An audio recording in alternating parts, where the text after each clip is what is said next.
అర్జున, ఎట్టివానికైనను మనస్సును నిశ్చలముగా నిల్పుట దుస్సాధ్యమే.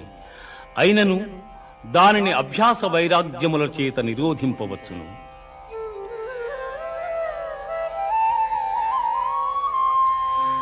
యోగినామపి సర్వేషాం మద్గతేనాంతరాత్మనా శ్రద్ధావాన్ భజతే యో మాం సమే యుక్తతమో మతః.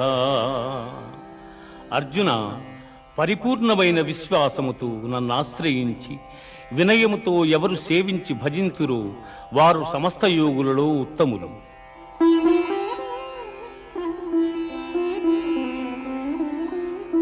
మనుష్యాణాం సహస్రేషు కశ్చిద్యతతి సిద్ధయే యతత